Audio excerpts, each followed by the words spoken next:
Hello, everybody, and welcome back to the Salt Lake City Snowhawks expansion franchise here on Madden 25. Our Snowhawks enter this Week 5 matchup at 2-2 as we stumbled out of the gate here 0-2 to start the season, but have since rebounded, overcoming what we thought was a Super Bowl slump. Of course, our Snowhawks are defending world champions, as we did suffer a little bit of a slump out of the gate, but back on the right track. Lucas McDonald, of course, our franchise quarterback, now in his 5th season, as we're going to try and work on a long-term extension to keep him here as the franchise quarterback. But it is now our division opener against the San Francisco 49ers here on Monday Night Football. 3 of our 5 games to open the season have now been on Primetime, and we continue that next week on Sunday Night Football. But here we're now underway from Snowhawks Stadium in Week 5 as we're trying to get over 500. Don't want to fall beneath it, as the 49ers here on the opening return, and they are going to start at about the 27-yard line now as Brock Purdy on to lead the offense. One of the top-rated quarterbacks in all of football, I think, overall-wise. He's a 97, so I think second in the league right now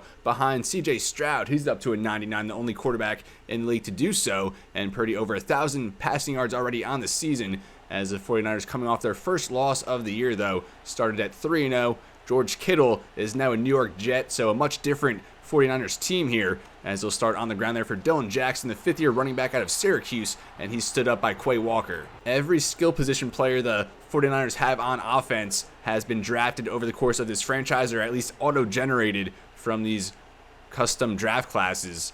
And now here on second down, Purdy going to throw it there for a man. That might be Ladarius James. I'm sorry, that's actually Nick Langum, a tight end, actually an X-Factor tight end.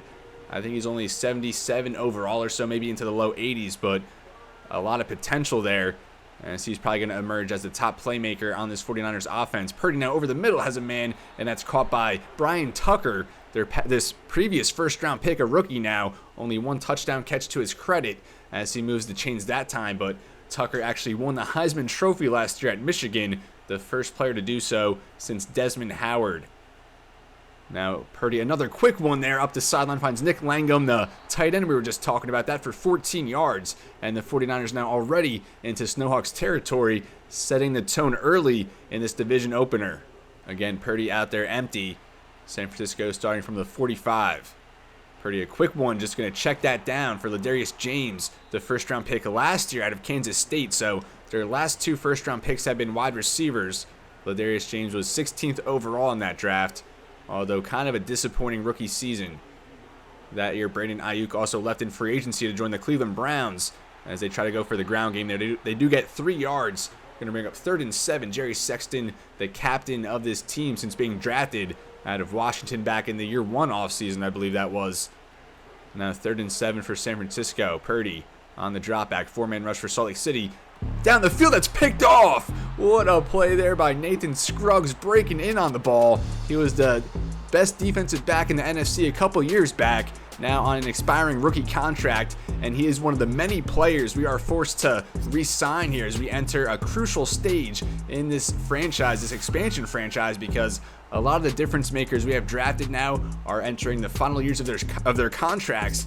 We already had a franchise tag Caleb Patton last year, defensive tackle, which was a $30 million franchise tag, something in that range. And also Lucas McDonald now needs a contract extension. He's making just over $50 million this year on that 5th-year option for a first-round pick. He was the first selection ever in this expansion franchise and certainly has lived up to the billing. And now this year, hoping for an MVP award. He finished 3rd last season. And we'll start here off the turnover at the 31 play action. McDonald firing that for Marvin Harrison Jr. He's had a very nice start to the season, and that goes to the 44. McDonald directly under center now with a stacked offensive line to give for Bigsby, as he will work ahead for 4, and that's Fred Warner on the stop last week. Bigsby, 58 yards, a touchdown in that narrow win, I believe, over the Vikings. Our first win going back to week 3 was 42-17 over the Giants, a much-needed blowout win. And now here's 2nd and 6 at the 48. San Francisco has pretty much been big brother to us throughout the course of this franchise, 7-3 against us, although we did win the last 2 meetings going back to last year. We swept the series as Bigsby there held up. That's Jacobs on the stop, and now brings up a 3rd and 9. 3rd and long, definitely want to try and cash in off the turnover as McDonald takes the snap on the drop back.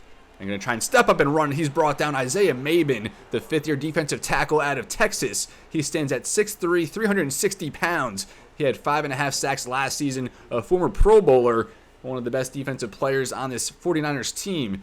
And we're going to just watch this next play and then just quick sim a little bit more. We're trying to work through this season a little bit quicker here and start a fresh expansion franchise on Madden 27. Already have the roster all picked out, ready to go, but we just have to get through this season as the 49ers, nothing harmful there off the turnover, as they'll take over now. Still scoreless here from the 19-yard line.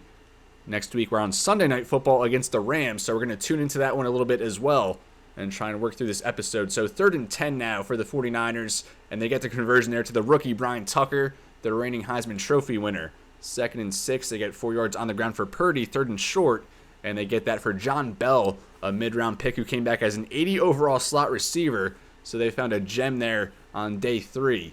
And now driving here to the 39, they get 7 yards on the ground for Dylan Jackson, 2nd and 3, 11 yards for Brian Tucker, already his 3rd catch of the day. Dylan Jackson goes backwards 2, and they get a penalty on Christine Cameron, a first-round pick out of Florida State a few years back.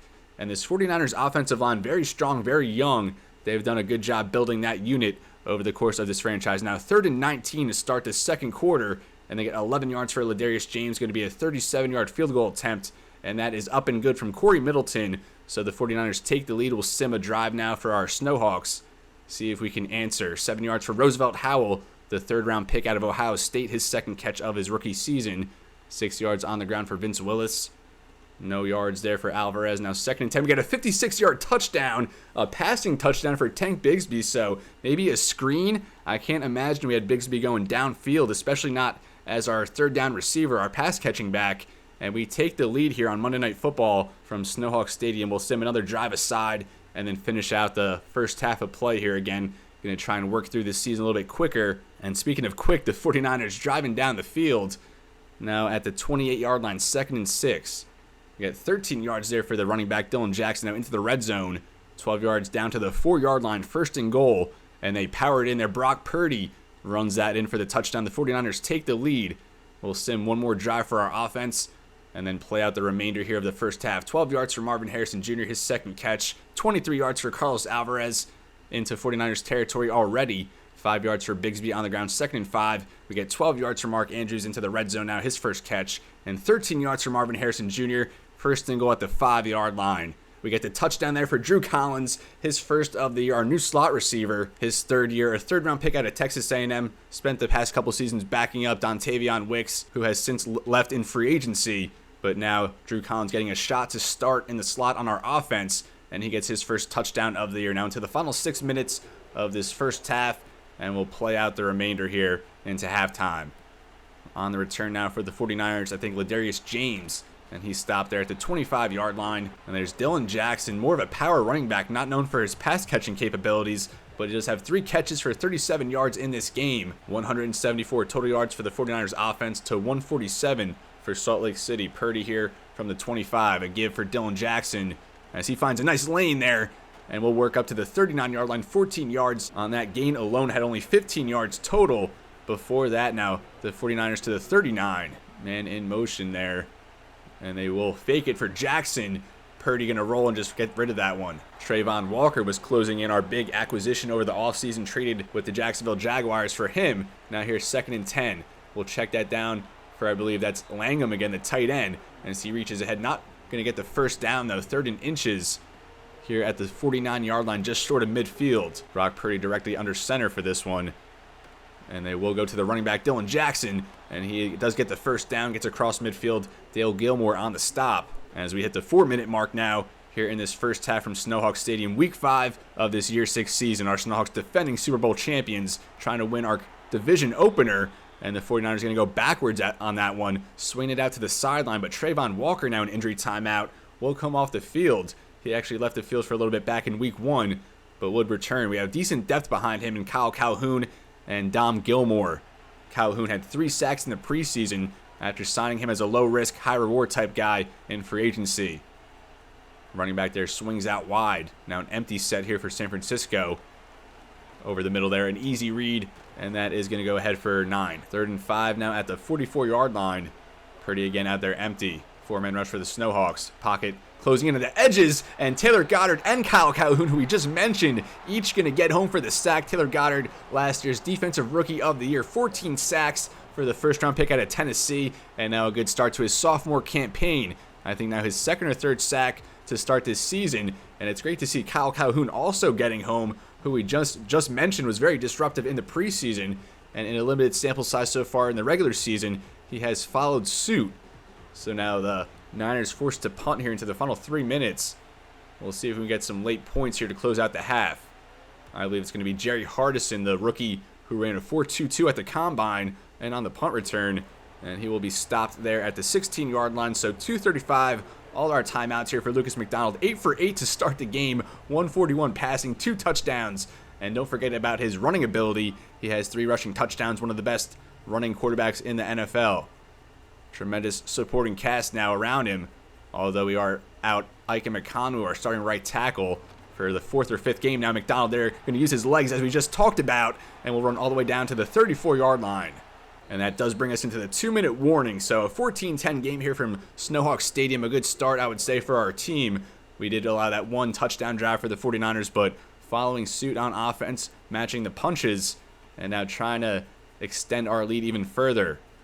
Now into the final 2 minutes of the first half. Going to swing that out for Bigsby. Maybe can make something happen again. He had that long touchdown earlier for 56 yards, but this time tackled after only a 2-yard gain. Now 2nd and 8 into the final 1:30 of this first half. McDonald patient, rolling to the right, going to sling that down the field. Has a man, that's Drew Collins again, and that one goes for 39 yards, caught in stride, and takes it a little bit deeper. And Collins had a little coming out party in this game. He's had his moments, especially going back to week 1, week 2, but it's nice to see him lighting it up a little bit more consistently here. I think he had a linebacker on him with Hufanga over the top, but a good throw there by McDonald, squeezing it in right where it needed to go. And the crowd is rocking here from Salt Lake City. Now at the minute mark, another quick one over the middle there for Mark Andrews, caught, 7-yard gain. Still all our timeouts available, but not electing to use them quite yet until now, as we finally call one with 52 seconds left. We're going to carry the same format into next week against the Rams in our next divisional game. Just going to have a quick sim, but also look at it live a little bit. Another swing out there for Tank Bigsby, smartly goes out of bounds, 3rd and 1. Mark Andrews in motion, 48 seconds left. McDonald takes the snap, 4-man rush for San Francisco, and we get that from Marvin Harrison Jr. They're just coming back, sitting there, and we find the pocket, and now inside the 10, 1st and goal. Marvin Harrison Jr. and Nick Bosa jawing it up there after the play. They've had their fair share of encounters now at this stage of the franchise. McDonald now going for the end zone, and that's caught by Marvin Harrison Jr. Man all over him, and he's talking trash and backing it up, and he is off to a tremendous start to this year 6 season. A little more silent last year with the emergence of Carlos Alvarez, but this season it's been the Marvin Harrison Jr. show, and I think that's Diamador Lenoir all over him, but does not matter because Marvin Harrison Jr. having a career year, on pace for one at least. And our Snowhawks strike here at the end of the first half. 41 seconds now up, or left on the board, as that extra point is up and good, and it's now 21-10. And you see there Brock Purdy 18 for 20, so he's been very good. A little more efficient though, with only 161 to show for it. Kind of just taking what the defense gives him, not being overly aggressive, but he has had some big hits. 36 seconds here from the 27. What do you got? From the pocket, going to swing that to the sideline, and that is hauled in for a 4-yard gain. And that does stop the clock, as again the running back motions up on the line. We'll get a quick one there over the middle, and that is caught for the 1st down. As I mentioned, next week we are against the Rams on Sunday Night Football, and they're currently 4-0, so at halftime maybe we'll see an update on their game, see if they're still undefeated after this week. Brian Tucker over the middle will make a tough catch, carrying some guys. And that is a nice gain down to the 47-yard line now.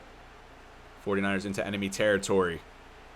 Purdy, quick one over the middle again. And that is caught, brought down to the 34 now as they burn their final timeout. 18 seconds left, so a sack really kills their momentum. Definitely in field goal range, though. Purdy, time to throw, and we'll throw it away. That burns 4 more seconds off the clock. 2nd and 10 at the 34, 14 seconds left. They fake the give. Purdy trying to roll to the left, does find some space. Going horizontal, trying to find a man downfield instead.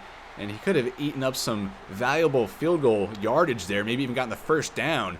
But he just elected to keep reading downfield and eventually getting rid of it. So now a 51-yard field goal attempt here from the right hash.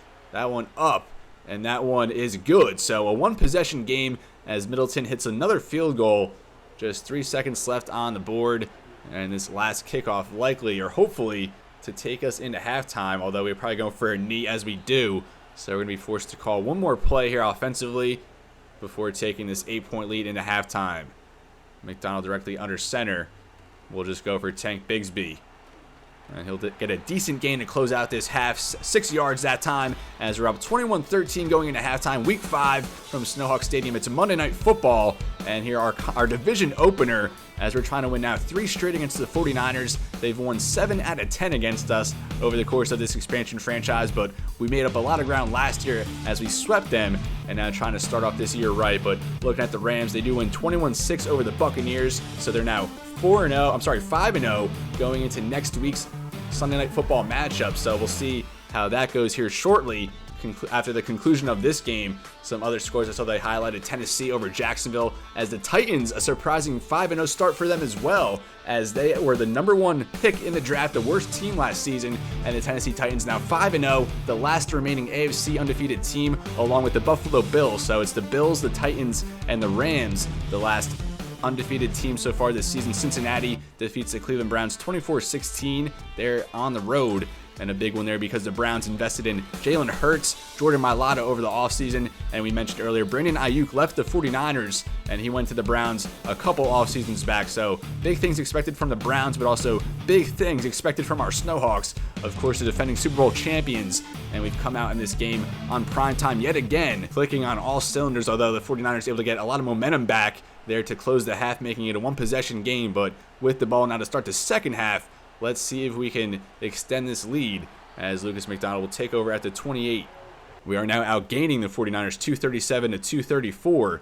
Trying to add on to that, they do send a blitz there, but picked up by Creed Humphrey, and we get that for Drew Collins. He makes another big catch, that one for 10. That might be his 3rd or 4th catch now. Here now at the 38-yard line. Again, they send the blitz, picked up there by Bigsby. Tremendous job at McDonald trying to rush it there for Collins, going to the sideline, and that sail's incomplete.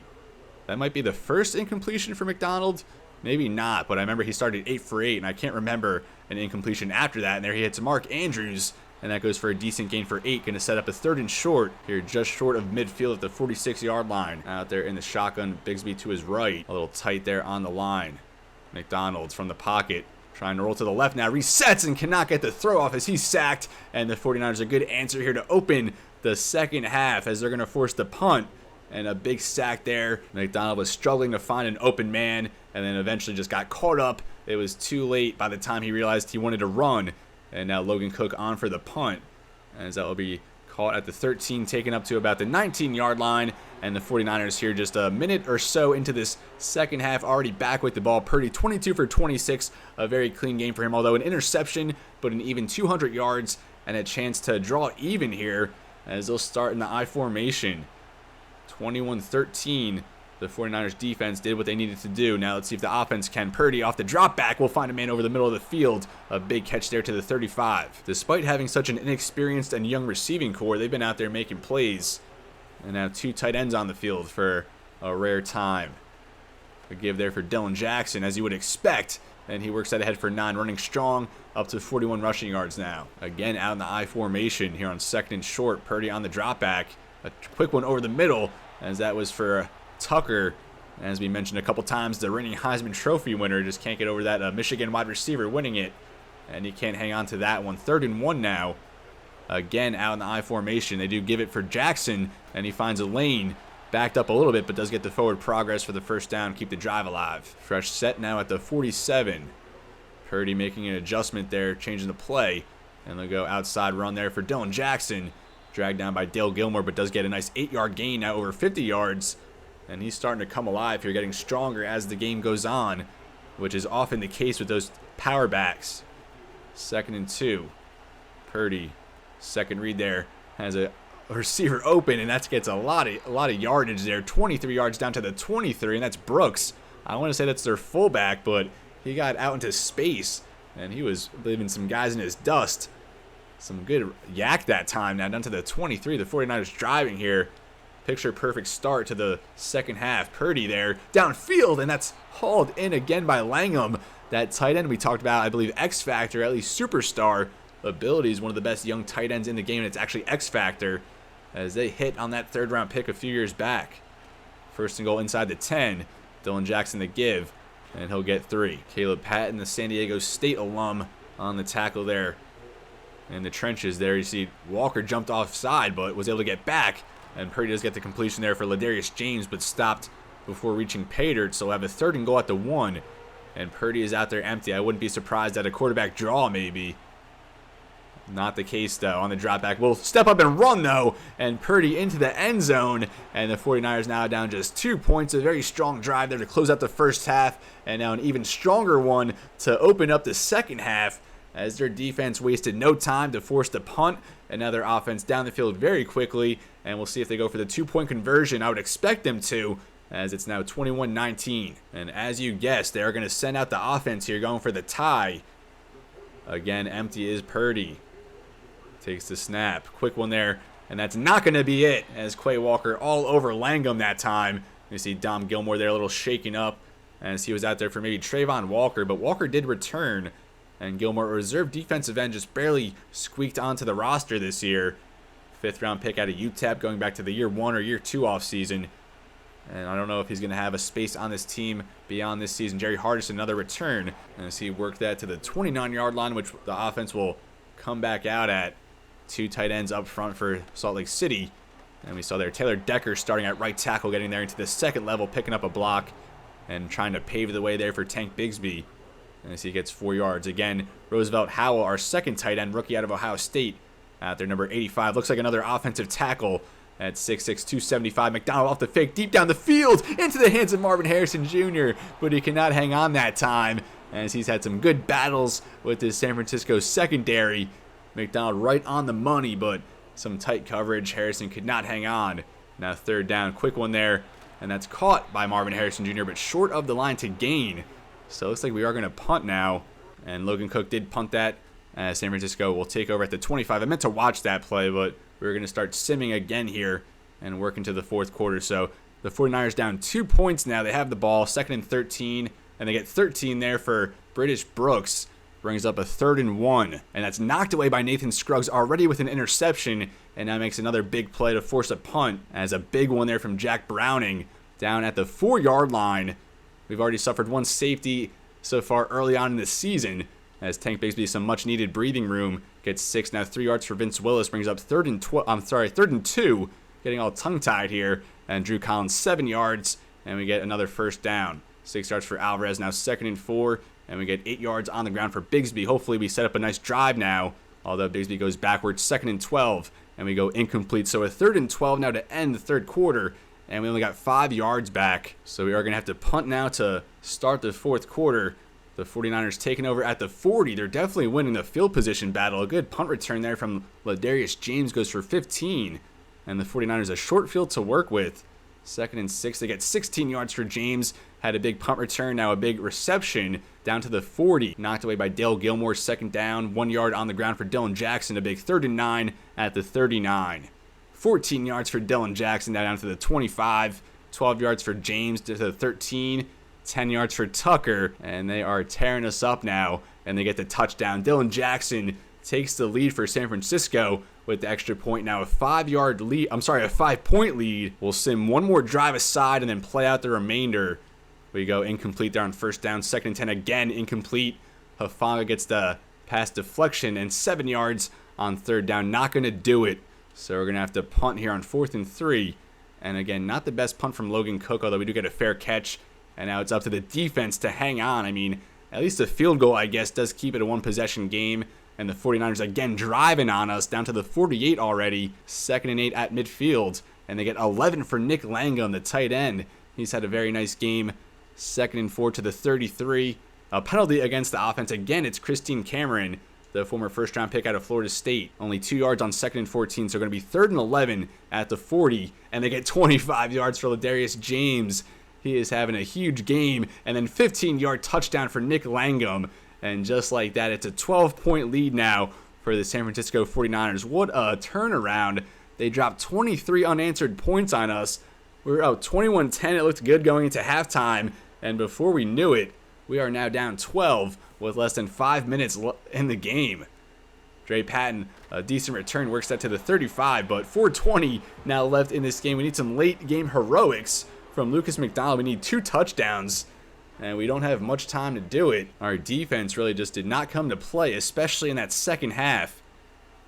And now McDonald here on first down, that one incomplete. I think a lot can be said, though, losing both of our coordinators. That can definitely drag down production a little bit, so going to take some time to get acclimated to more inexperienced guys in those roles, because we had Dan Quinn, who is now the head coach of the Kansas City Chiefs, and we also had Callahan, who is now the head coach of New England. And now a big 3rd and 9 at the 36 into the final 4 minutes. McDonald in the pocket gets that for Carlos Alvarez, a man draped all over him, but has the strength and the strong hands to follow through and make the catch. Now hurrying it up. Roll to the right, and that's going to be Nick Bosa, and that's going to be an 11-yard sack, and that is the last thing we needed. It was Nick Bosa drawing it up with Marvin Harrison Jr. earlier, and now Bosa winning there. Down to the final 3 minutes.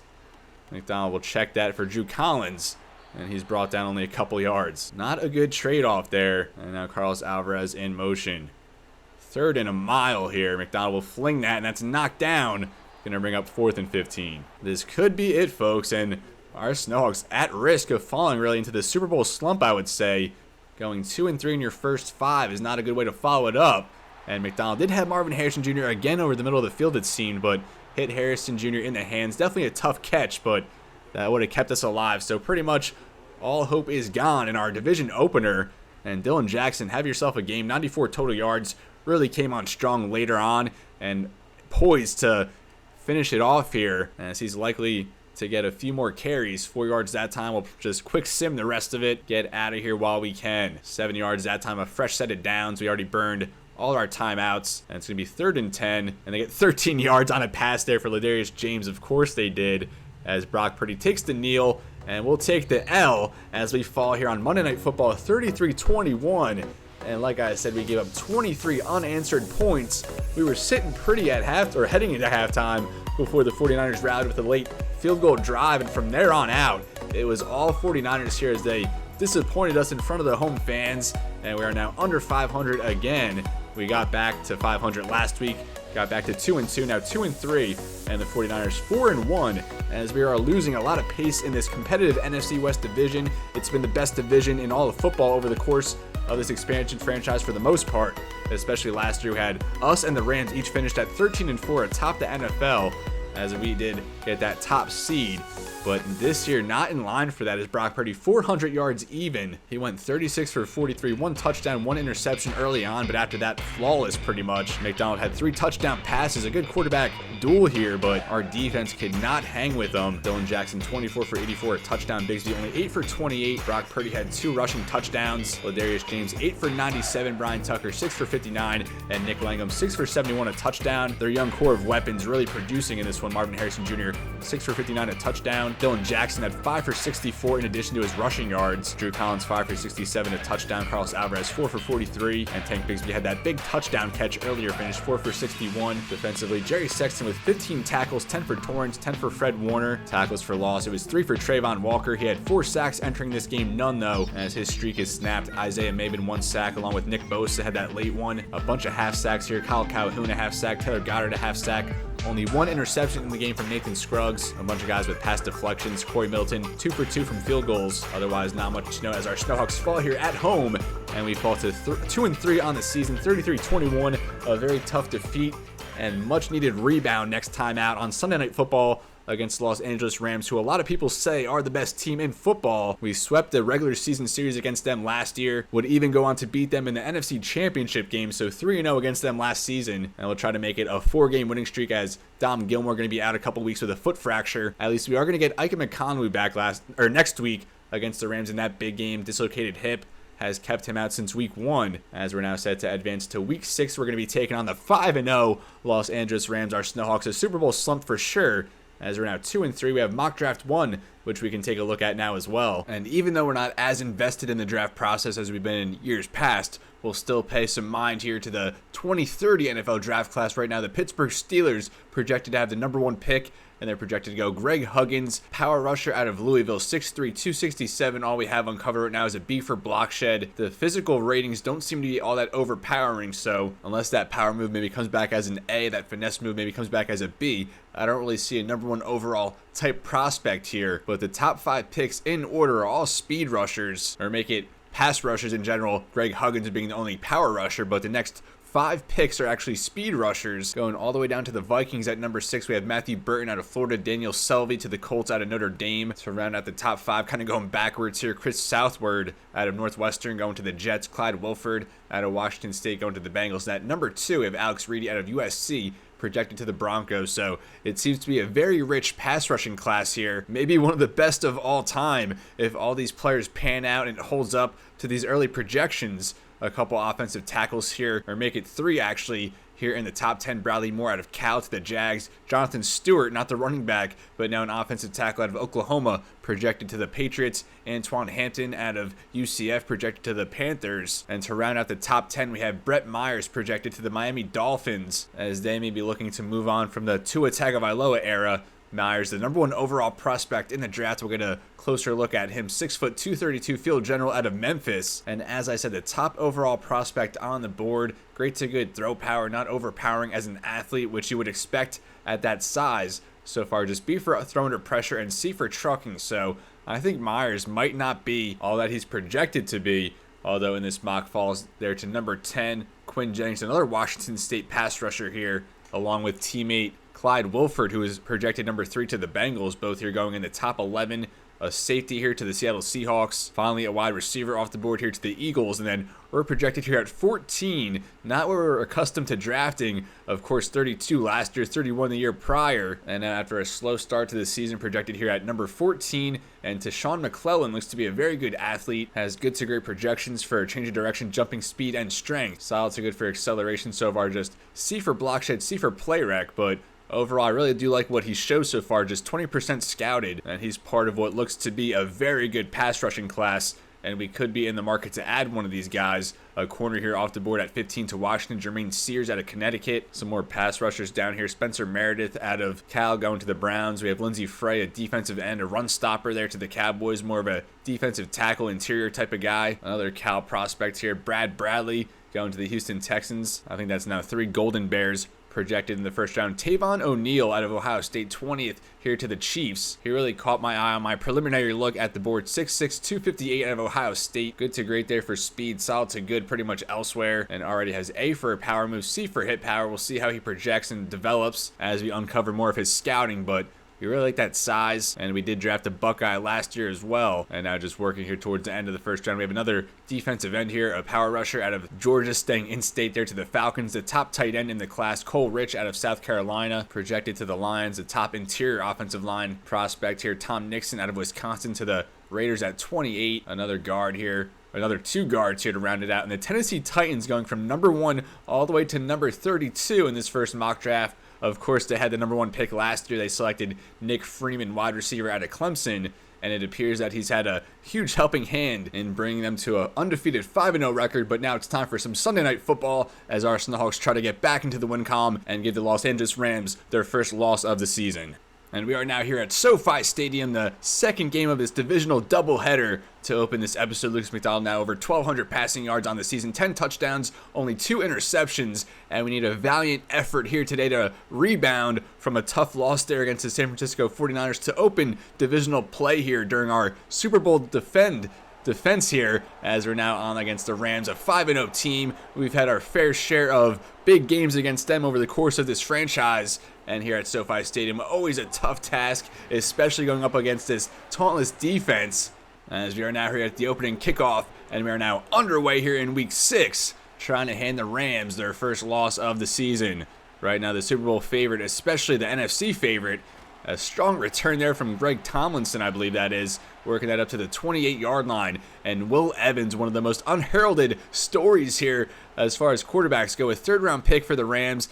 After his rookie season, they signed Bryce Young to a massive contract, and even in that same season, it was Evans who would secure the starting quarterback job, and he has not looked back. Put together a 4,700-yard passing season in his first 2 seasons as a starter, back-to-back Pro Bowls, and now off to a tremendous start this season with 16 touchdowns, only 2 interceptions, and that is Williams off the rip, 18 yards to the outside. Kyren Williams, still the running back here for this Rams team, and still playing at a very high level.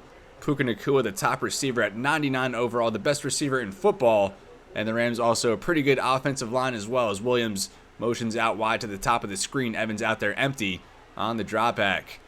Going to try and roll to the left, and he will be tracked down by Taylor Goddard. Trayvon Walker, Randy Fisher also in pursuit as Goddard rips up Will Evans, and they're going at it here. These division games definitely bring out some adrenaline, some emotion as Goddard there to finish on the quarterback. Now back-to-back weeks with sacks, and he is picking up right where he left off last season.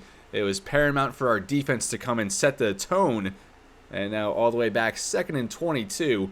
Evans from the shotgun, Williams to his left, and again he motions out.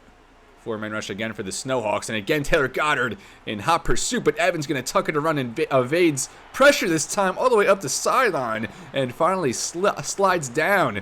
Not before a 27-yard gain with his legs. And now he's jawing at our Snowhawks defenders. That was Jerry Sexton right there. And Will Evans now accelerates this Rams drive. Give there for Williams. Another lane opens up again into the second level, showing some good leg drive and getting 13. After that sack, some very good back-to-back plays put together by the Rams. Now first down, Evans, plenty of time to throw, but he fumbles, and it's going to be picked up by Braylon Trice as he's trying to go back the other way, and he will past the 30-yard line. Now everyone in his dust, and Braylon Trice, our 3rd defensive end, in on the rotation, and he scoops it up, goes all the way back as Will Evans coughs it up on the sack. That was 2 sacks on the opening drive. The Rams a couple big hits offensively, but look at that there to force the fumble, big hit. And Braylon Trice there to scoop it up, take it back the other way. And you're taught to, pounce on it, just dive on the football. But that's not, Trice was not settling in that instance. He'll take that back for 6. And now Will Reichert on for the extra point. That's exactly how you set the tone on the road here. Trying to snap this undefeated streak for the Rams. And just like that, Will Evans back out trotting onto the field, is tied with Josh Allen for the most touchdown passes in the league right now at 16. You saw Emmett Dalton there for the Titans leading their 5-0 charge. Free agent signing coming over from Cleveland as the Browns went all in for Jalen Hurts. And now the Rams will try it again here. Give there for Williams. He gets 1 yard. And on that previous sack to force the fumble was LeBron Brown, 3rd-round pick out of Alabama for his first career sack. What a time for that. And now 2nd and 9, second read there, checking it down. And Jerry Sexton bursts out of a cannon to disrupt that pass. And now 3rd and 9, try to force the 3 and out after the turnover. Last time out, Williams now going to motion out wide to the bottom of the screen. Evans out there empty. We do send the blitz, and that is in the hands of Dakota Michaels, almost there to pick that off. That would have been something if we forced back-to-back turnovers to start the game, but Michaels showing some mercy, we'll say, and just knocking it down, which will bring on now the Rams' first punt of the day here from their own 32-yard line. That one's some good hang time. Will be fielded at the 15 by Jerry Hardison, as he'll work that to the 26-yard line, and we'll get Lucas McDonald and the offense out in the field for the first time already with the lead. That's exactly how you like to come out, as we're here on Sunday Night Football from SoFi Stadium. And as we said earlier, McDonald over 1,200 passing yards, 10 touchdowns, 2 interceptions, and 3 rushing touchdowns as well. And we'll see if we can extend this lead and get some points on our opening drive. Jared Verse, 2 years removed from Defensive Player of the Year, and last year we had Braden Fiske get it for NFC Defensive Player of the Year, and McDonald going aggressive on the first play. That's Flowers thrusted up into a starting spot because Dontre Franklin, their second corner, is injured in this week's matchup. 3 interceptions last year with the Jaguars. And now McDonald, we did get a nice blitz pick up there for Drew Collins as he bounces off the first tackle, showing some good strength after the catch. He gets 12, matching his jersey number, and we also get the first down. Jared Verse, Braden Fiske, Kobe Turner make up one of the best trios here on this Rams defensive front. A give here for Bigsby for the first time. He's hit hard, and he gets 2. Last year, all 3 of those players had 15 sacks at least. which broke a record between a trio of teammates. Now swinging that out for Bigsby, not the best play call, as that goes for a 4-yard loss. McDonald has to be a little bit better in that situation, recognizing that the defender is right there. Now on 3rd and 12. Going to just step up and run, try to evade pressure, gets away from one, and he will get the first down across midfield past the 40 now, and now down to the 34-yard line, giving him 30 yards on the scamper. And we've seen Lucas McDonald make some big plays, a lot of trash talk going on already, just a few minutes into this game. You love to see it on both sides, really adding to the passion, the adrenaline, the attitude in this game. Will Evans there, still maybe reminiscing about that sack fumble that went back for 6. Now here to the 34-yard line, McDonald and Evans have had their fair share of battles, especially even going back to their college days, both coming out of the ACC. And now a catch there for Roosevelt Howell, showing some strength. He gets 9. Howell, the rookie tight end of Ohio State, really want to see him get more involved as we go along. 2nd and 1 now to the 25. A drop back from directly under center. Now rolling to the right, McDonald sets and throws, and had a wide open Mark Andrews, but misses him low. Inexcusable miss there for McDonald. A wide open Mark Andrews with some room to run. 3rd and 1 now. Vince Willis is the back, does get the call. A good lead block there from Joey Bost, our 2nd-round pick out of Ole Miss. Drafted him 51st overall, and he's now starting at right guard in place of Randy Samuels, who left for the Minnesota Vikings in free agency. Now on the drop back again, directly under center, and that one out of the reach of Mark Andrews. Lucas McDonald a little off the mark here to start, but at least he gave us that scramble a few moments ago. Now another give for Tank Bigsby. Good block picked up there by Creed Humphrey, which opened up Tank Bigsby for 13. Humphrey getting around on that reach block, and that sprung Bigsby free now inside the 10. 1st and goal. McDonald, a quick one, and then again just a little off the mark. A quick one for Drew Collins, and I think that was a little behind him. Now 2nd and goal after the incompletion. McDonald takes the snap. Going to try and roll out of pressure there, and eventually brought down. I think that's Kobe Turner, as like we said, he had over 15 sacks last season. All 3 of these heavy hitters up front for the Rams, each with 15 sacks at least. And now backed up 3rd and goal at the 13. Let's try and get Carlos Alvarez here. McDonald again going to take a sack, just backtracking even deeper. And that's going to be Eric Woodard, the 2nd-year man out of Florida. He came back as a superstar development for the 3rd-round pick, a very good rookie season. And now we'll bring Will Reichert out for the 39-yard field goal attempt from the right hash up. And that is good to make it a 2-possession lead now for the Snowhawks. 10-0, 5:07 left in the first. And we'll now sim ahead a little bit quicker here. That first game took a little bit longer than I was expecting, as Will Evans back out on the offense for the Rams, trying to get their first points as he gets back-to-back completions there for Sheldon Vick, the 4th-year wide receiver out of Alabama. 28 yards that time for Vick after a completion to Nakua. Now into the red zone. They go incomplete 2nd down. They get 19 yards for Ben Murray, one of the best tight ends in all of football now. His 3rd or 4th year out of Utah. And just like that, the Rams strike. Let's see if we can keep up. Up 3 points, but this Rams offense, once they get going, it's hard to stop them. We finally get a completion there from Mark Andrews now up to midfield. -3 there, a give for Vince Willis. 2nd and 13, only get 2 back there for Tank Bigsby. 3rd and 11, and we get only 9. So 4th and 2 at the 42. Looks like we're probably going to punt it, and we do. It goes for a touchback, so the Rams now a chance to either tie it with a field goal or take the lead with a touchdown. They get 16 for Puka Nakua, and I feel like we have so much more success when we're watching it in a slow sim, you know, in the live looking rather than these quick sims, but we got to keep the balance. 4th and 2 at the 48, probably going to punt. As they do, goes for a touchback. Our offense back on the field, and we go backwards. The running game not really getting it done, and we go incomplete on 2nd down. So 3rd and 12, another 3rd and long, but we get the conversion that time. Drew Collins for 21, 12 yards for Mark Andrews across midfield, 5 yards on the ground for Bigsby on 2nd and 5. We get 9 for Marvin Harrison Jr., I think his first catch of the game, 8 yards on the ground for Bigsby, and a 26-yard touchdown for Carlos Alvarez. I was calling for him. It's been a slow start for him this season after winning Offensive Player of the Year last season, but he gets a touchdown here, and we're now up 17-7. LA back with the ball. 1st down at the 42-yard line. They get 12 yards from Morris Allen, 7 yards on the ground for Kyron Williams. Incomplete, so 3rd and 3 at the 40, and they get 11 yards for Morris Allen, 8 yards, making up a 2nd and 2 at the 20. They go incomplete, so a 3rd and short in the red zone. And they do get the conversion, really grinding the clock now at this point. 2nd and 2 at the 8, and they get a 5-yard rush now. 1st and goal at the 2, and they go backwards, -3, bring up 2nd and goal at the 5, and they only get 1 yard for Will Evans, really draining all the clock. I thought we were going to have some time to maybe make something happen, but The Rams draining the entirety of the clock, 3rd and goal, and they finally get into the end zone. 4-yard touchdown pass from Morris Allen, which leaves only 1:22 now for the Snowhawks, and we will play out the remainder and see if we can get maybe even a field goal to extend this lead. 17-14, as that's Dre Patton on the return, and he will be dragged down at the 29-yard line, so 71 yards to Pater. There's Tank Bigsby, 3rd in receiving yards among running backs, and we just saw Dylan Jackson had a big outcome in the last game. He's now 2nd on the list, and it's now 1st down at the 29 for the Snowhawks, trying to lead a little 2-minute drill here. 1:18 left in the first half here from week 6. Rams undefeated, trying to break that. Quick one there, and that's maybe in the hands of Mark Andrews, trying to reach over a man. Incomplete. Try it again here. A fake there for Bigsby, and that is not going to do it. Another sack here for this Rams team. That's actually Trey Hurst, a 1st-round pick out of Penn State. He was actually the top prospect on our board, not overall, but just in prospects we knew we might have a realistic chance of drafting. And he went a few picks before our 1st-round selection to the Rams, and he comes up with his first career sack in this game.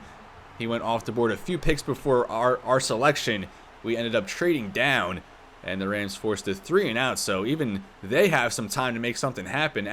On even more, we saw what happened in that 49ers game, as they had a little spark at the end of the half. Kyron Williams already 77 rushing yards on just 10 rushes.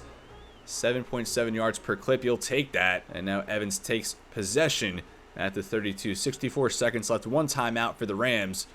They trail by 3. They also had ball first, so we are going to get the ball at halftime. A quick out that time, some toe tapping going on for the completion, but they are going to review it. And it was ruled incomplete, so make it 2nd down. 1:01 on the clock. 4-man rush for Salt Lake City. Another quick out that time, and they will call it incomplete. But again, they're going to go to the booth review, so we're just wasting a bunch of time here overturning these calls, because that one did look like a catch, so I'm going to assume it's going to be like 3rd and 5. So again, the play on the field is overturned, and that'll be a 6-yard catch for Morris Allen. 3rd and 4 into the final minute now. Will Evans rolling to the right. Can he escape Traylon Walker? And he does, just momentarily, but he does escape him enough for the 1st down. Trayvon Walker in pursuit finally catches up to him, but Evans to the 48.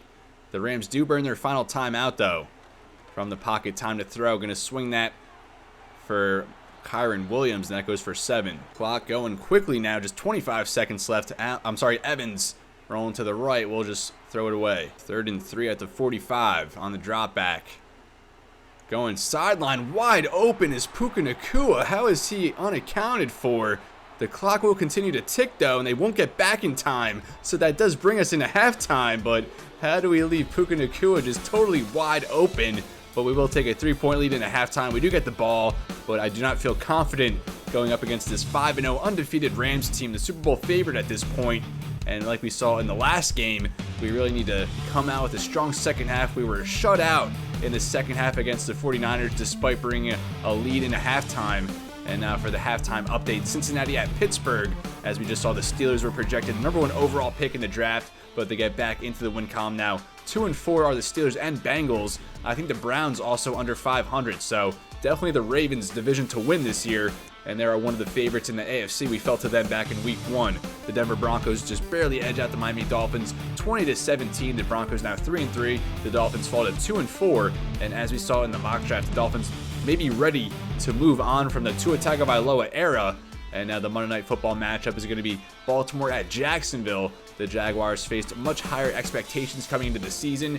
Despite trading Trayvon Walker to us, they have built a nice core there, but in that AFC South, they were expected to break through, but it's actually been the Tennessee Titans to break through. But earlier in this game, it was Brendan Trice who broke through on that scoop and scored. LaRon Brown, his first career sack, forces the fumble, and that defensive touchdown accounts for 7 of our 17 points. Our offense definitely going to have to pick it up, and we're going to have to pick up Puka Nacua in coverage a little bit better than that as we go along here. But we'll watch the first drive for each side to start this second half, and then sim probably deep into the fourth quarter and see how we're standing.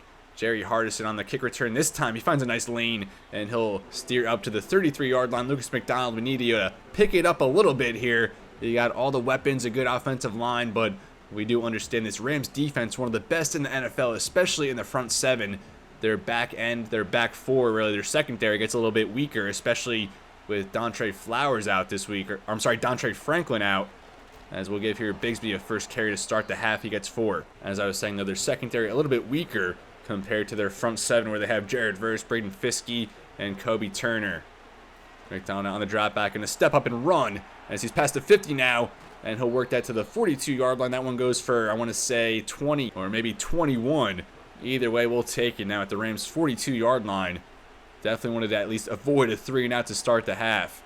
And now Bigsby breaks the arm tackle, working to the outside. A tough run, as he'll pick up 8. Snowhawks stacking the line now with 3 tight ends on the field. McDonald directly under center gives for Bigsby. And even despite the crowded offensive line, we can't gain a yard. And we go back 1, which brings up 3rd and 3, now at the 34. We are in field goal range, but we want to extend this drive, keep it going. As Bigsby trying to spin ahead for the first down progress. He's not going to get it, as Kobe Turner there to stand him up. The Rams started swarming around the ball. And at the 33-yard line, 4th and 1, are we going to go for it? And we actually are going to bring out the offense. Instead of going for the 50-yard field goal, we'll bring out the offense. 4th and 1 at the Rams 33. Going to pass it. A quick one for Mark Andrews, and we had a much better read. I think we had Alvarez breaking to the near sideline, wide open. But instead we went for Andrews underneath, well covered. And we are denied as the Rams forced the turnover on downs. Big stop there on 4th down. That was Jared Verse.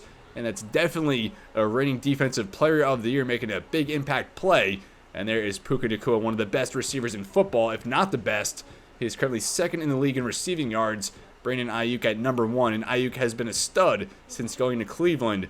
He was top 3 or top 5 in receiving yards last season as well. But the Snowhawks turn it over on downs, a chance to get some points. And now going to have to pick up the slack defensively. They set up a screen to start, and Williams will get 2. Dale Gilmore, a good job seeking that out and making the stop. Snowhawks under 200 total yards of offense so far. Again, Williams will motion out to the bottom of the screen out wide. Evans empty, takes the snap. 4-man rush for the Snowhawks. Time to throw for Evans, steps up and dumps that off for Ben Murray. Already a touchdown there. The tight end out of Utah. 14th overall pick in the 2026 draft, I believe it was. I was going to say 2027, but I think it was 26. 3rd and 1 now. A give for Williams, and he gets the lane wide open up the middle, and a tough run for 8. Already 85 rushing yards on 11 carries. And again, much like Dylan Jackson in the last game, he's getting stronger as we go on. This time working to the outside, and we're able to contain him a little bit better. No gain. 2nd down here at the 49.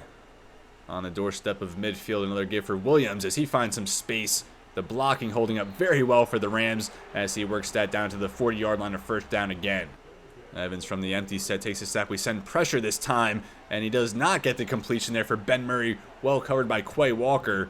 We finally were a little bit aggressive, sending a blitz, and Evans able to get rid of it, but could not get the completion. And now again, just give for Williams. Some good vision there, working off a block, and he gets 9. Now over 100 on the day. Cole Langford checks in now with a heavy front for the Rams. 3rd and 1 at the 31. The give for Cole Langford, and he does get the 1st down. Less than 7 minutes now in this 3rd quarter. Another give for Williams. Another positive gain, that time for 4. After this game, we are going to sim ahead a couple weeks and work into about the halfway point of this year 6 season.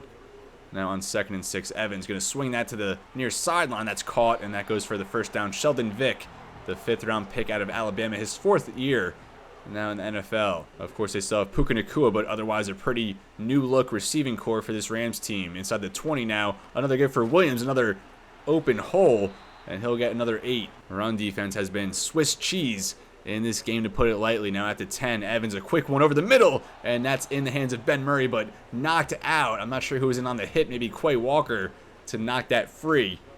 And now they'll make it 3rd and 2 at the 10. Even though we're leading by 3, it seems like we're trailing in this game. Evans going to have a man open in the soft spot, and that is going to be caught by Sheldon Vick. Just said he was a former 5th-round pick out of Alabama. His 4th season now with the Rams, as his rookie contract about to expire, but our lead has now expired as the Rams jump ahead 20-17. Going to be a 4-point lead pending the extra point. And we'll now take to the slow sim. 21-17 now, our offense back with the ball. Tank Bigsby 4 yards, 2nd and 6, another 4 yards, 3rd and 2.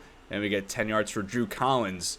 And we go back 3, Vince Willis, 2nd and 13, 5-yard pass for Vince Willis. He gets a few back. Now 3rd and 8 at the 50, and we go incomplete. So that turnover on downs, we probably should have just kicked a field goal there, take the points, because then we're down just 1 now. We're punting. The Rams another chance to add on at the 20-yard line. 3 yards for Kyren Williams. He's just tearing us up. 3rd and 1, and they get the first down just barely. Now 4 yards for Williams. Just probably going to rely on him as we go along. 3rd and inches, and they get 6 yards for Williams. 8 yards for Ben Murray. And our defense just has not been holding up over the course of these games, especially in the second half, just really getting torn apart. Here at 3rd and 8, though, and we do get the stop, but 4th and 3 at the 14, they might just go for it. We'll see what they do. They go for the field goal, so 6:07 left in the game. We're down by a touchdown. Let's play out the remainder, at least this drive, and see if McDonald and the offense can bring us back square. 5-0 Los Angeles Rams, moments away from making it a 6-0 start to the season, as Patton, nothing doing on the kick return, stopped at the 24-yard line, and Lucas McDonald entering the season as an MVP favorite, but not so. I mean, his play hasn't been bad, but he's just really been lacking those signature moments. Last week did not get it in week 1 against Baltimore, in what were 2 very close losses. I mean, last week not so much, because the 49ers really just took it away there in the second half, but we're being outgained by 200 yards, 409 to 209, and yet we still have a chance to draw even here. McDonald will just swing that out for Tank Bigsby. Can't break the tackle, and we'll go back to Mario Mentor on the tackle, former first-round pick, I believe, out of Virginia Tech. Young safety here for the Rams. A fake there to Bigsby. McDonald again will swing it out to him, and again he can't break the tackle. No gain, and again that's Mario Mentor. Mentor getting the crowd all riled up here as they're trying to go to 6-0. Now 3rd and 12. McDonald backtracking in the pocket. You don't like the look of that, but he does fire downfield. He gets a man open, and that is Marvin Harrison Jr. just barely squeezing that in where it needed to be, keeping the drive alive. And that goes for 20 yards. That's to the 42 with 4:20 left in this 4th quarter. Maybe get some overtime here. Tank Bigsby redirects, goes up the middle for 5. I think we've already had at least like 2 or 3 overtime matchups against the Rams over this series. Let's add another one. And now a give there, and that will go for the first down for 4. Now into Rams territory, putting together a little drive here. Another give there for the ground game, and that goes for 2. Now 2nd and 8, and we go back to the ground game. Not sure why we're running it so much now all of a sudden, especially it appears Tank Bigsby has gone off the field to injury as we head towards the 2:30 mark in this game. 3rd and 6, we fake it this time, and that will be a sack. I'm not sure why we're faking it. I'm not sure why we're running it to even begin with. And that's going to force us back to midfield. 4th and 12. And now we need a miracle here to keep it going. Vince Willis is now the running back, and we do hit the 2-minute warning. Our Snowhawks really at risk of falling into that Super Bowl slump. 2 and 3.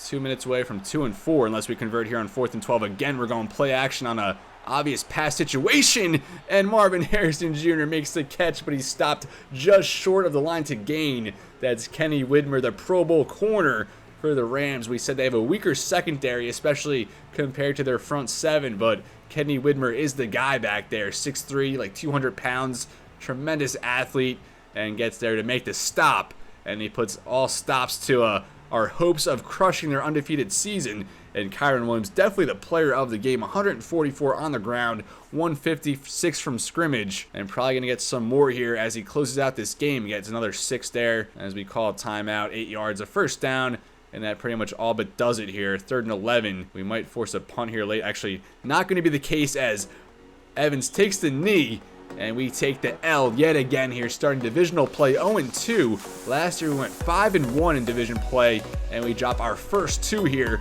to start this year 6 season. Now fall to 2-4, and we really have to close this episode out on a high note. Probably going to simulate 2 more games. I think we even have a bye week sandwiched in, a much needed bye week at that, as we have stumbled out of the gate here to start this year 6 final run season, our title defense. We were hoping to go back-to-back, but we're just trying to go back to the playoffs at this point because the Rams have a strong grip on the divisional lead now at 6-0. The 49ers, I believe, 5-1 or 4-2, whatever they're going to be after this week. A few games up on us already with a tiebreaker, so we have a lot of ground to cover already as it shapes up within the division, even in the conference maybe, but obviously still very early on. Should be in a good spot to at least get a wild card. As we'll take a look at the stats here, McDonald 15 for 22, had a few misses there early on. 165, 1 touchdown, outdueled here by Will Evans, one of the best in the game. He's always bringing it. 228, 3 touchdowns, no interceptions for either quarterback. Kyron Williams definitely the player of the game, 26 for 157, absolute bell cow, average 6 yards per clip. Hank Bigsby 15 for 50, Evans had 5 for 40, and McDonald 2 for 52, had a 30-yard scramble early in the game. Sheldon Dick 7 for 65, a touchdown. Morris Allen 5 for 39, a touchdown. The 1-2 punch behind Puka Nacua. Each of these guys drafted in the same year, and they have both stuck on this Rams roster. Mark Andrews 4 for 42, Ben Murray 4 for 39, a touchdown, as the tight ends pretty similar stat lines minus the touchdown there for Murray. Marvin Harrison Jr. 3 for 42, stopped just short on that final drive, literally just like an inch from getting that first down. Puka Nacua 3 for 63, wide open on a 34-yard catch there at the end of the first half. Drew Collins 3 for 43. Looking at defense now, 11 tackles from Nathan Scruggs. You know it's a problem when your quarterback is leading in tackles. Kobe Turner 4 tackles for loss, a sack. Trayvon Walker again, a sackless game but multiple tackles for loss. A bunch of guys with TFLs, a sack here for Anton Davis. Trey Hurst, his first of his career, a prospect we really liked. Eric Woodard, his second year out of Florida. Kobe Turner, LaRon Brown, his first sack of his career, a forced fumble which led to a scoop and score, but we still could not answer off that early turnover that we took back for a touchdown. Taylor Goddard had a sack in this game, will record 1 for 1. Heath Reed 1 for 1 as well, as that does it here from SoFi. And now to close the episode, we're just going to simulate a couple weeks now, and hopefully we can finish at 4-4. We're going to simulate here week 7 against the Indianapolis Colts. A short look at their roster. Josh Downs, the top-rated player at 91 overall, a superstar wide receiver. They still have Quentin Nelson up to 33 years of age, a surefire Hall of Famer, and Anthony Richardson over this timeline has developed quite nicely. A superstar quarterback, captain of the team, up to an 89 overall with 91 speed. Definitely fitting that Cam Newton billing at 6'4", 250. That is just absurd. Latu, their top defensive player at 86 overall, tied with Nick Cross. Damon Richter, tight end, 6'6", 270 out of UCLA, superstar development at 85 overall. So not one of the stronger rosters, honestly, throughout the NFL. Very young. Alec Pierce still on the team. Jordan Davis is signing a few years back in free agency. As I said, we are going to simulate and hopefully get back into the win column. We are at home, and we're a 91 overall team, definitely underachieving out of the gate. And the Indianapolis Colts at 84 overall, so we enter as a heavy favorite, at least on paper. And let's finish strong going into the bye week at 2-4, simming week 7, and we take the loss by 1 point. You cannot make that up. 32-31 as we fall here against the Colts, and our struggles continue. We gave up 22 unanswered points in the fourth quarter. We took a 31-10 lead into the fourth quarter, and we lost by 1 point. They outgained us 433-387. That is just absurd. 4 passing touchdowns for McDonald, 3 for Richardson as he led this comeback effort. 354 passing, went 27 for 33. And even though McDonald had a very nice game himself, we take the loss again. Now a 3-game losing streak for our Snowhawks. Bigsby just 9 for 38 in this game. Alec Pierce for the Colts had 5 for 125, a score. Marvin Harrison Jr. 6 for 91, a touchdown. Drew Collins 2 for 84, a touchdown, had a long of 70. Damon Richter, the tight end, 8 for 81. Carlos Alvarez 5 for 76, 2 touchdowns. And Josh Downs, we saw the top player on the team, 2 touchdowns in this game for him. And I cannot believe we gave up that big lead, 22 points there in the fourth quarter. The Colts come back to win. No tackles for loss in this game. 2 sacks for Martin Marion of the Colts, 2 for Taylor Goddard, as he adds a couple more, 1 for Caleb Patton and Randy Fisher, both of our defensive tackles there. A missed field goal even from the Colts, and I cannot believe we took that loss. Now 3 straight losses, we're 2-5, and I don't even know if we're going to end up making the playoffs at all this season if we keep up this pace, but a much needed bye week, although we did even have a player win an award. Lucas McDonald was NFC Offensive Player of the Week. Anthony Richardson, AFC Offensive Player of the Week in that shootout. But again, a horrid second half performance from our Snowhawks. We have a lot of things to figure out and fast. And something else that we have to figure out is actually our national scouting focus. We have to set that this week before we advance through the bye week into week 9. And we'll get another short look here at the draft class. I already narrowed it down. Pretty much going to be defensive end, maybe linebacker or offensive tackle. Our national scout does have expertise at the offensive tackle position, which very well could be our biggest need going into next offseason. We're set to lose Ike McConnell and Colton Miller, our starting offensive tackles on each side. And we saw in that mock draft a few projected in the first round. Here at the right side, we'll start Bradley Moore out of Cal, 6'4", 315, agile archetype. Only have a B for run blocking so far, D for pass block power, grade 2 elite for agility and jumping, but the speed and strength not quite where it needs to be at 20% scouted. Jonathan Stewart down the board a little bit, 6'7", 332, the power archetype, good to great for strength, great to elite for change of direction at his size is pretty good. A for pass block power, D for run block finesse. So again, these guys very one-dimensional, really playing into those archetypes. We have Brad Bradley here, another round 1 to 2 projections. C for impact block. He is a pass protector archetype with great to elite for change of direction. Otherwise, the athletics pretty poor with D for run block power. So all three of these round 1 projections, very one-dimensional, really just playing into their archetype. Maybe it gets a little better at left tackle. A few more guys here, including top 5 projection, Antoine Hampton. He was projected towards the bottom of the top 10, I believe, in that mock draft to the Carolina Panthers. Right now, B for pass block. So far, looks to be the best athlete at offensive tackle we looked at. Good to great for acceleration, agility, change of direction. Solid to good for jumping and speed. And right now, C for run block power, B for pass block. Only 21 years old, so I think a very high ceiling here for Antoine Hampton. Definitely looks to be the part of the best offensive tackle in the class. But hopefully, as a top 5 projection type guy, hopefully we're not in a spot where we can draft him. But at 2 and 5, we very well could be in the top 10 if we do not pick things up. Will Baker out of Notre Dame, a power archetype, A for awareness so far, physicals, great to elite for strength, so at least he has that going for him. C for run block finesse, which is quite refreshing to see from a power archetype to have more than a D in a finesse category. So the offensive tackle class looks pretty weak, honestly, despite having a few guys projected to go in the first round. A big need for us, so out of necessity,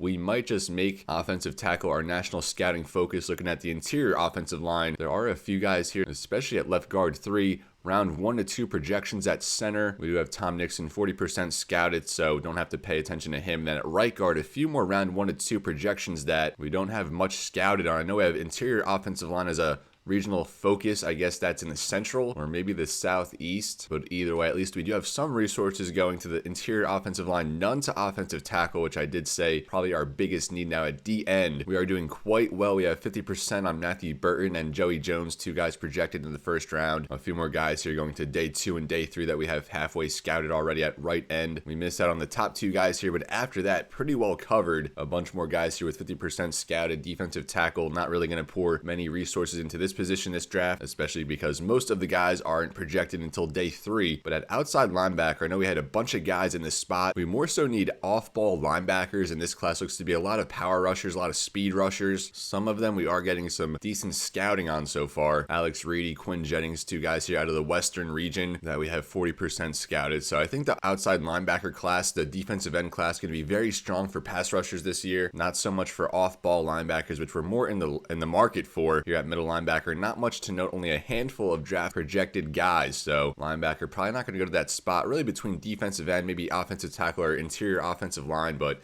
at defensive end, already have some good ground on a lot of these prospects. If we were maybe going to target someone like Chris Southward, who we don't have any scouting on besides base scouting here at 20%. We would maybe have to hone in on him as a draft interview or a draft workout, because we get 6 individual workouts throughout the draft process. So we could always bring in one of these guys. So I think offensive tackle, despite the lack of quantity, I mean, only like 5 or 6 guys projected in the first round, and I don't think it was anything overpowering either from this offensive tackle class, but we really have a huge need there, especially if we're unable to re-sign Ike McConnell. So we will just play it safe, go offensive tackle as our national scouting focus, and our national scout even has expertise at the offensive tackle position, so that should get them to about 70-80% scouted, hopefully to the point where we get that draftable grade on them and see what they actually are going to be talent-wise. But we set our regional scouting last episode. Now we get our national scouting focus, and we are all set to go in terms of the draft process, as we're now going to sit ahead into week 9 through the bye week, and we're going to finish out this episode a road game here against the Dallas Cowboys at 4-4, and we are desperate to get back into the win column. And before we close out this episode by simulating this road game against the Dallas Cowboys, we do have a trade offer down here, I noticed. And Bobby Okereke, a linebacker, now up to 33 years old, 80 overall though, so still a quality player. We signed him during the preseason to really just provide some mentor leadership there in our depth spots at the linebacker positions, and the Falcons and Bears making offers on him, so he must be at the trade deadline now here into week 9, I believe it is. And offline, I was looking a little bit, and I did find a player from the Falcons that we might be interested in, so we'll explore that opportunity here. I just went to the trade block. I saw Justin Fields available for the Steelers, but we're not going for a quarterback right now. We're going for a running back because Tank Bigsby on an expiring contract. Here the Falcons already have Bijan Robinson signed for 3 more seasons, up to 98 overall. The best running back in football. Behind him, they have Jalen Wright. So Marcus Saxton, they drafted him a few years back. We'll just take a quick look at his player card. A receiving back out of UCLA. 30-year player, only 3 carries on the season so far for -2 yards, 1 catch for 3 yards, only 60 career carries in 3 seasons with the Falcons. I believe a second-round pick, 14th in that round back in 2027. So now here in his 3rd season, he has 1 more year on his contract after this season. So with that star development, which is very good at this stage, I think, and he is due for an upgrade here very shortly. We'll take a look at the ratings: 93 speed, 90 acceleration, 94 change direction. So pretty twitchy with the ball in his hands. Good catching there at 77 with 80 short routes. So not only are we losing Tank Bigsby at running back in free agency this offseason, our pass catching back Vince Willis is also set for free agency. So I think it would very much pay to bring in Marcus Saxton with that star development, only 24 years old, buried on the depth chart here in Atlanta. And they want one of our defensive players, Bobby Okereke, more of a reserve for us. He would start in their 3-4 system alongside linebacker Cody Barton. So we'll try and just go for the player for player swap and see if the Falcons take us up on that, and that is a done deal. So I think our first ever trade deadline acquisition we make, and that's now Marcus Saxton from the Falcons, the 3rd-year running back out of UCLA, former 2nd-round pick. And now we have to make some corresponding moves here to our roster. We added an extra running back. We already had like 4 or 5 on the roster. We added Glenn Matthews. He had a few carries in one of those previous games. We'll just throw him on the practice squad. He was, I believe, on Buffalo's practice squad. We signed him for a few weeks and now back to it, but this time with the Snowhawks. And now we're going to elevate Damian Simmons from the practice squad, 2nd-year linebacker out of Arizona. Had a nice preseason, actually has an upgrade right here. He is a field general archetype, probably just going to keep playing into that. That block shed, that zone coverage really needs to come up, so we'll go field general. Hopefully we get some good boost there for Damian Simmons. Now going to be a reserve middle linebacker for us. We got +2 block shed play rec, +1 for man coverage and tackle. And Damian Simmons now on the 53-man roster for the first time in his career. And while we're here, we'll just do a quick rundown of this Cowboys roster. Now onto quarterback Ben Davis, 89 overall, his 3rd year out of Fresno State, former 1st-round pick. He was the man to succeed. Dak Prescott, and he's had a very nice career thus far. Last year, over 4,300 passing yards, 40 touchdowns. This year, the interceptions up a little bit, but 16 passing touchdowns with over 2,200 passing yards. Decent contributions on the ground as well, a few touchdowns in the last year's 12th overall pick in 2027. Offensive Rookie of the Year that season with 1 Pro Bowl to his credit. Now looking at the overall roster, Micah Parsons still on this Cowboys team, 99 overall. CeeDee Lamb, 96 overall, one of the top receivers in the game. They have Tyler Smith at left guard, 92. Deron Bland at corner, 91. Ben Davis at 89. Then a little bit of a drop off here to Devontae Logan at 86 overall, but I saw in one of our games during this episode, he was a top 5 leading receiver. I'm not quite sure where he's at right now. Jake Ferguson, 85 overall, now up to 30 years old. Some young offensive tackles here. Tyler Guyton, along with Myron Wake, a 1st-round pick back in the year 2 offseason, I believe that was. He out of LSU. So we're now set to advance, and I'm really hoping we can close out on a high note here with a victory, get back to the win column, because we're losing a lot of ground in the competitive NFC West division. But even if we do fall here, we'll go to 2-6, and for those who remember our year 4 run, we went from 3-6 all the way to a 10-7 record, and would even go on to win the NFC that season. So we definitely have that resiliency in our blood. We've had a comeback, a late season resurgence before, so we definitely can do it again, but we cannot dig ourselves any deeper. Going to 2-6 pretty much seems unable to overcome, but as we've proven in the past, we never say die. We always fight, and we're never going to quit, but we can't dig ourselves any deeper here as we look for the win to finish this episode at 3-5, and we get it convincingly, and we really needed that one. Oh my goodness, a lot of weight is off the shoulders for now as we rebound after a 3-game losing streak here to start the episode. We finished with a win as we now enter week 10, gonna try and bounce back in division play and get our first win Now here against the Seahawks, we are going to be hosting them as we get another installment of the Byron Snow, Lucas McDonald quarterback duel, which has been one of the best budding rivalries among young quarterbacks in the NFL. 3-3 head-to-head as we look to go 4-3 against Byron Snow and the Seahawks team. But we dropped 21 in the second quarter, which really paved the way for us in this game. Outgained them 363 to 234. Won the turnover battle 3-1, which is always a recipe for success. And Lucas McDonald, 287 passing, 2 touchdowns, 1 interception, and we picked off Ben Davis 3 times, and we sacked him 5 times. He had a 38.5 quarterback rating, maybe the worst he's had in a game since maybe joining the NFL, because he's been lighting it up since stepping foot there in Dallas. But McDonald, a very good bounce-back game. He's been very good on the season, only his 3rd interception now, and we're into week 10. Rushing the rock, Sharif Birmingham there for the Cowboys led with 66 yards, a touchdown. Tank Bigsby, 15 for 47, a touchdown. Marcus Saxton in his Snowhawks debut, 4 for 15. Decent contribution there in a limited role. Marvin Harrison Jr. again tears it up, 6 for 117, a touchdown. Drew Collins, 7 for 93, a touchdown. Jalen Tolbert, the leading receiver for a very poor passing production day for the Cowboys, 4 for 53. CD Lamb, 3 for 50. Carlos Alvarez, 4 for 47, and Devontae Logan, 4 for 40, and he was the 3rd leading receiver in the NFL entering this week, but we were able to shut him down a little bit. DeMarvion, Overshown, Terrion Arnold, each with 7 tackles, led the way. 2 tackles for loss there for Overshown,